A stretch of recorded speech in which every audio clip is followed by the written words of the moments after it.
welcome 516 to another one. Dude, this is awesome. Like I love going through Daniel. Like I just absolutely love going through it. And today, 516 project is going to be a tough one. It's going to be a good one. But I just want y'all to stick with me.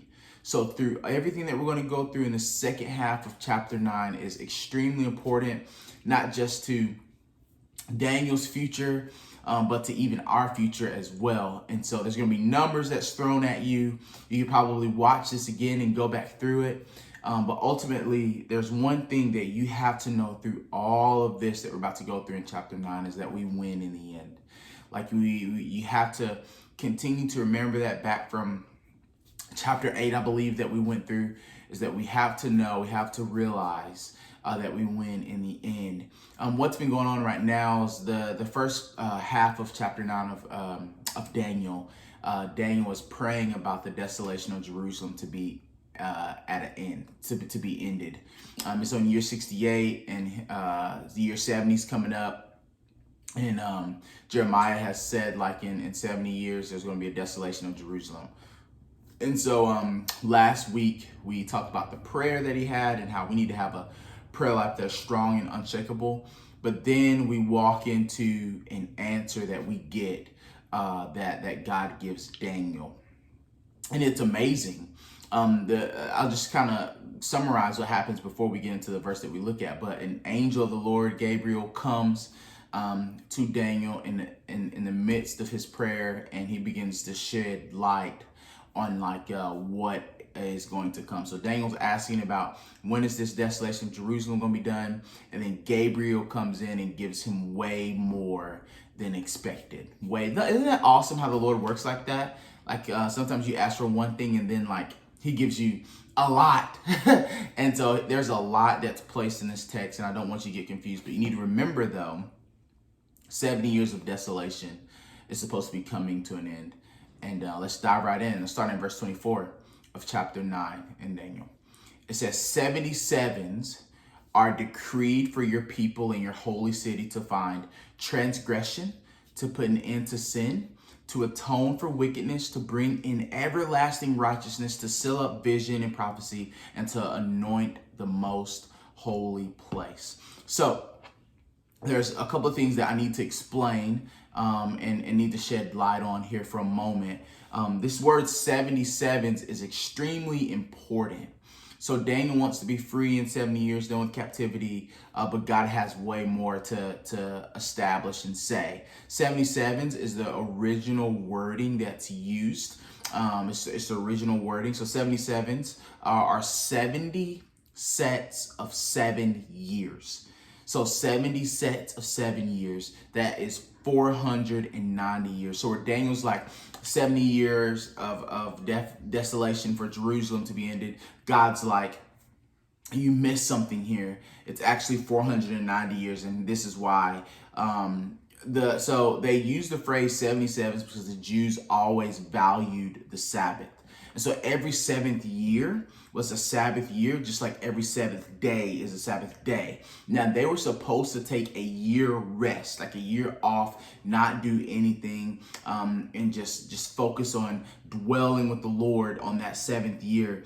And they did not do that. So Gabriel is clarifying that because of Israel's greed, because they were lovers of money, Israel had ignored that every Sabbath year, which is a year to let the land rest and not to work. So every Sabbath year needed to be restored back to him, needed to be given back to him. So those 70 Sabbath years need to be restored, and it would be 490 years of desolation for Israel. But through this desolation, he reveals 6 things that will take place. Now, this desolation doesn't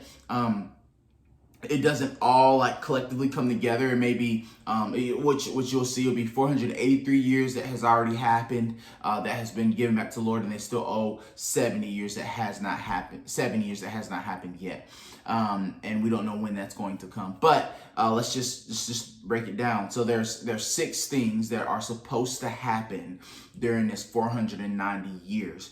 The first 3 is going to show that he is going to be ending something, that something is going to come to an end. Things are going to come to an end. And then the other 3 years, or the other 3 things are things that are going to be starting something. Something's going to start in those 3 years. And I know this is a devotional. It's tough. It's going to be hard to wrap your minds around it. Just know that 7 years is supposed to be the desolation of Jerusalem, for them to go back to rebuild their temple.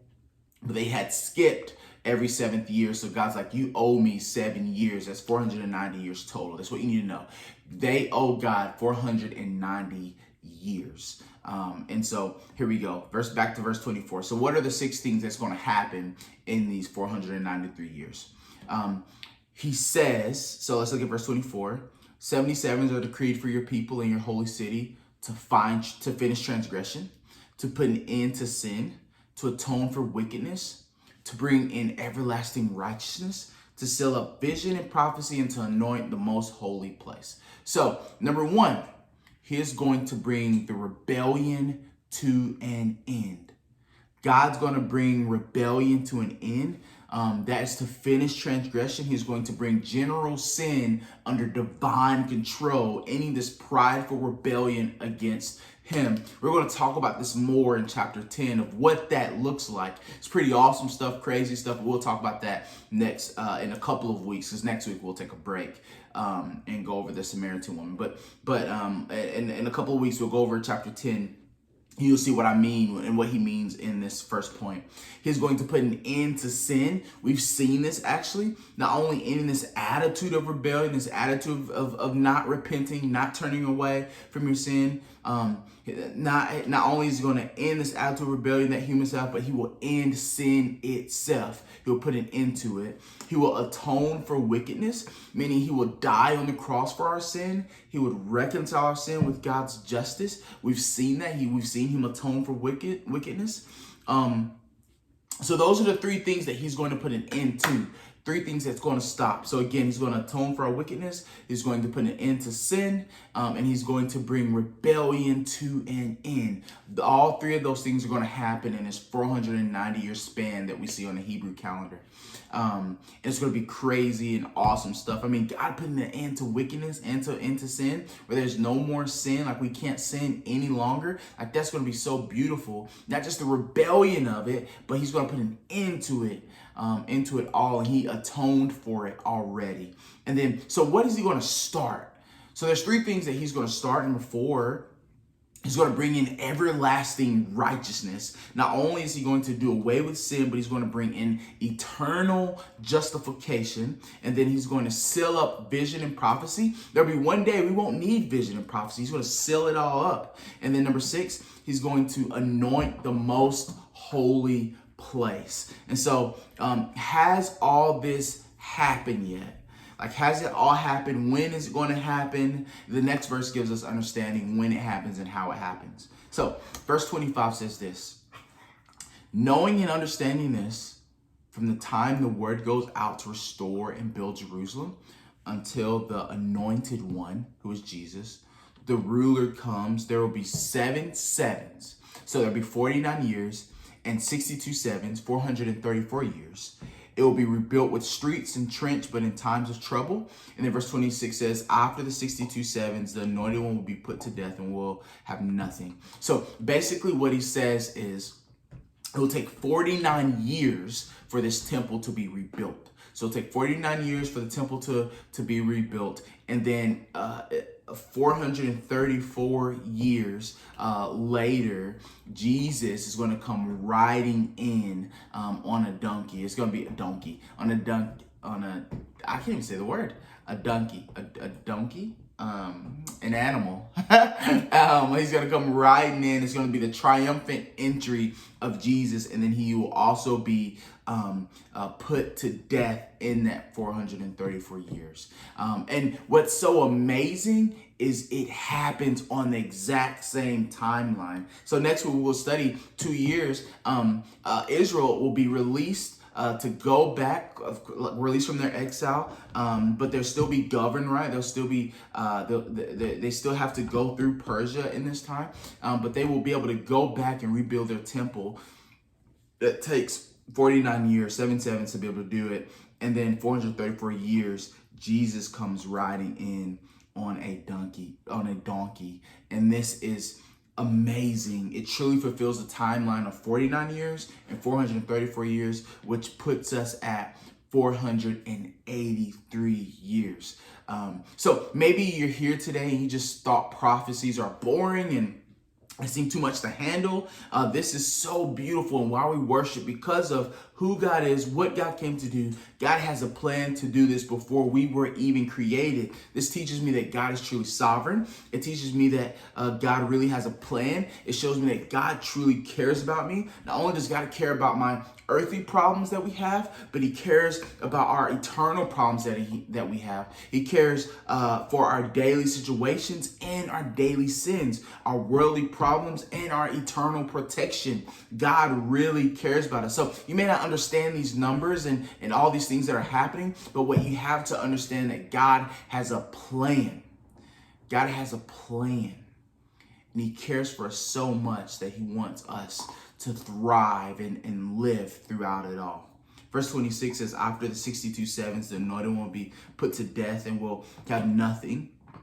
The people of the ruler, which is the Antichrist, who will come, will destroy the city and the sanctuary. And this is most likely talking about the Roman destruction that happens in Jerusalem in AD 70.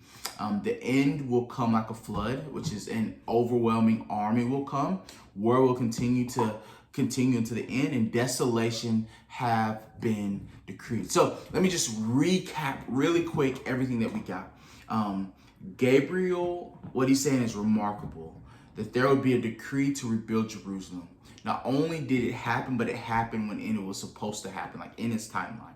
So there are 483 years would pass, and this Messiah, the anointed one, would enter the city to be crucified. Not only did it happen, but it happened in that timeline. See, that was the first coming of the Messiah, but there is a second where he will come and redeem his people.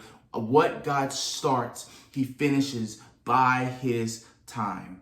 So from the first coming of the Messiah to the second coming, there's this parentheses, there's this gap. So there's 7 years that's still missing, 7 years that has not happened. And we're in this gap where it hasn't even started yet. So in this gap, the prophets didn't know about this. They had no idea all the things that was going to be happening in this gap. Like, for example, this New Age church, like churches would be started. Paul would reach non-Jewish people called Gentiles. There were some things that these prophets did not know, that was not revealed to them. And this is this gap that we are in right now. So the question becomes, well, when is this desolation over? Like, when is the 7 years going to start? Which means, when is the Messiah going to return?